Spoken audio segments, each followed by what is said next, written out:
I swear, you cannot make this shit up. Where else could you imagine a 40-year-old old head crashing out on live in front of thousands of viewers, filming themselves in the middle of the projects? Nah, this ain't someone's uncle on Facebook Live. This is one of the most successful rap YouTubers ever. Somehow deciding to do a live stream straight from the projects just to get shot, having to drive himself to the hospital right after, man. Take the second exit on Westchester Avenue. I need to get to the hospital quick. At the roundabout, take the second exit on Westchester Avenue. In a quarter of a mile. Bro, we gotta talk about Hassan Campbell, one of the biggest faces of hip-hop YouTube, somehow getting hit up in his live stream and having to drive himself to the hospital during his live stream. I swear, in all honesty though, if you knew the full story of his rise, the people that he made enemies, some of which being the people that founded and invented the genre of hip-hop in general, you would be surprised that he is even able to be breathing today, man. We gotta talk about the insane beef that got Hassan Campbell hit up on his live stream, how he went from one of the biggest notorious shooters in New York City to being able to talk about his experiences and now getting hit up himself, how his day-to-day became a nightmare right now. But before we do, I'm gonna need you to do a couple things for me. Like, comment, subscribe, turn on those post notifications so whenever I post, y'all are tuned in right away. Make sure y'all check out the merch link in the description at SaySafeWorld.com. Man, let's get into this right now. If you know anything about YouTuber Hassan Campbell, you probably know by now that he was posted up on his YouTube live mid-rant and was somehow, someway, the victim of a gunshot wound while posted up on live streaming from a Bronx project. It was just a day after the groundbreaking lawsuit between Diddy and Cassie, and Hassan Campbell, a noted New York street journalist, was giving his crazy and often screaming takes about New York pop culture and had a lot to say about Diddy and his relationship with Cassie. Having a deep connection with the streets of New York, he was definitely not surprised at the level of freakazoid activity that Diddy was on. But for some reason, he decided to do this whole rant. Throughout the video, it seemed like various ops were wandering, lurking in the back, with even the addition of somebody launching glass bottles as he posted up outside the lobby of this government subsidized housing complex. Off rip, you can tell that this man is known there, but there's shocking and eerie details that could definitely explain how he became one of the victims of the craziest YouTube live incident that I've ever heard of. Not to mention the fact that he was accused of several shootings and several murders within those grounds of those projects. So him being a gangbanger and a vocal activist against rappers using their influence to sexually abuse others, he's made some very powerful enemies. And it might just be those connections that got him hit up in the worst way. Connections that are not just powerful in hip-hop, but actually instrumental behind the invention of the hip-hop genre itself, man. We gotta talk about his beef with Afrika Bambaataa. Man, let's get into this. The Diary of a Shooter, Chapter 2. Hassan Poppy Campbell, a documented shooter who has deep and troubling ties with the man who invented hip-hop, Afrika Bambaataa. It's actually a sad story that you hear time and time again about misguided youth being taken advantage of by older figures who were supposed to be their role models.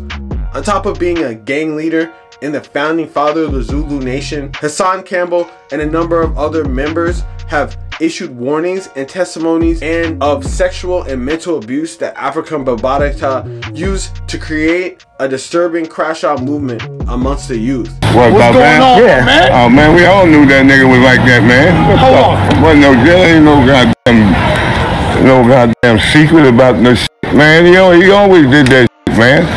I knew the nigga from damn near 40 years. Lance Taylor's his fucking name.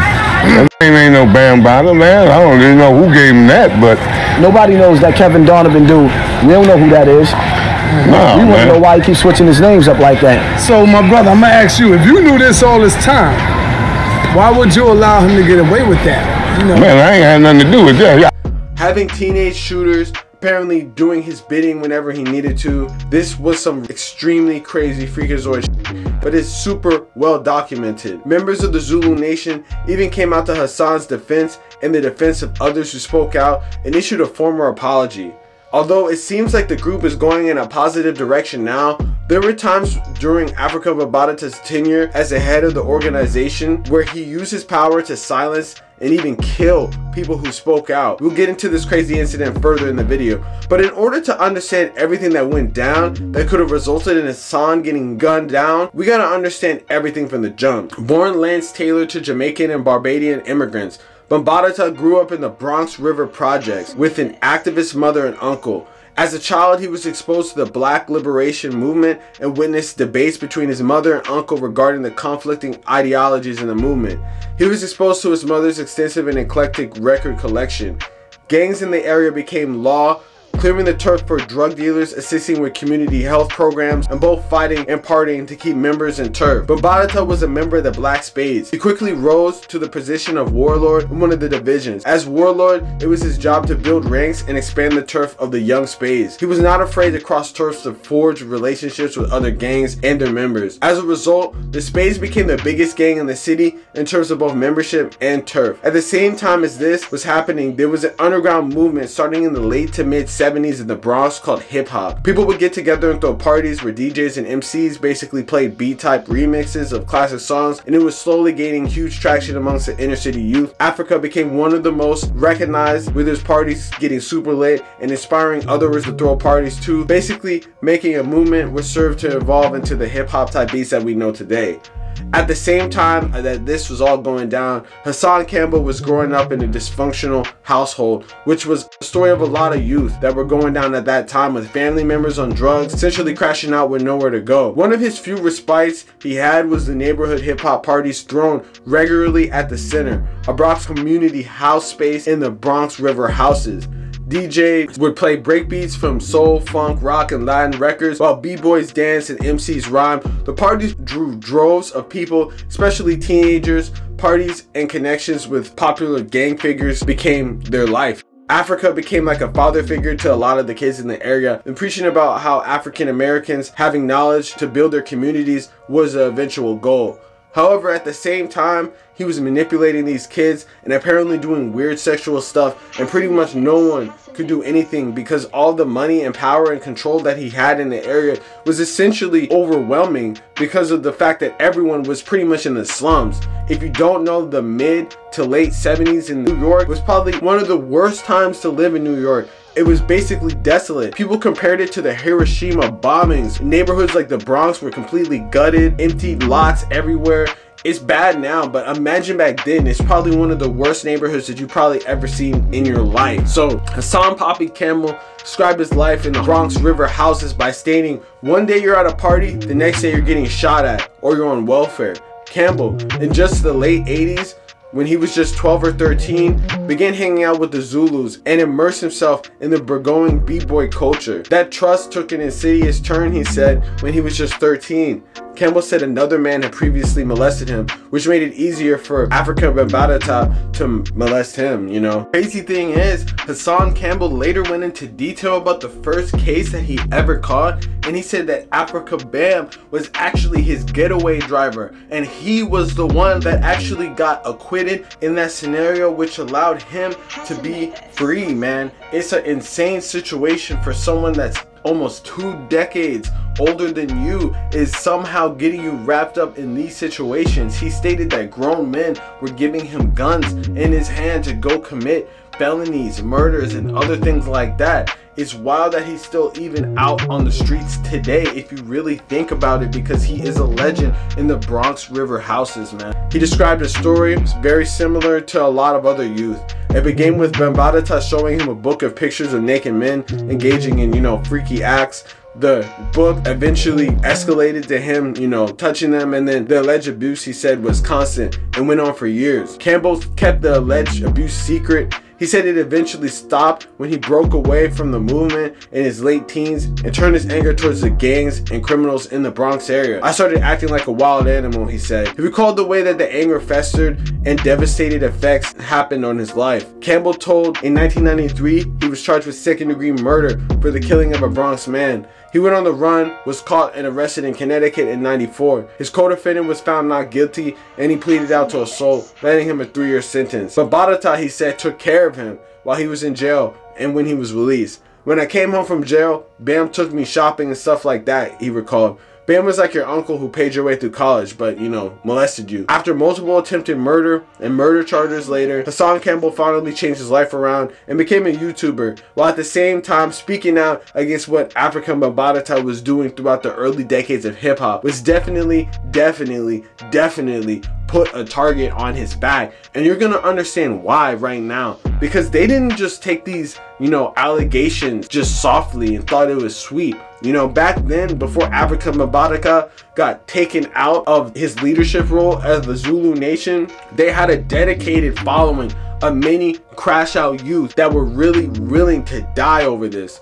And we're gonna get into that right now, man. If it was indeed people, you know, members of the Zulu Nation which targeted Hassan during his IG live, it wouldn't be a huge surprise. Another former member of the Zulu Nation who spoke out against them basically got taken out and killed in a means of silencing him shortly after he spoke out against Afrika Bambaataa's freakazoid ways. Grandmaster TC Islam spent his final days looking over his shoulder pretty much right before his tragic end. The 51-year-old rapper was gunned down in Atlanta in 2017. This isn't even super long ago. This is just a couple years ago.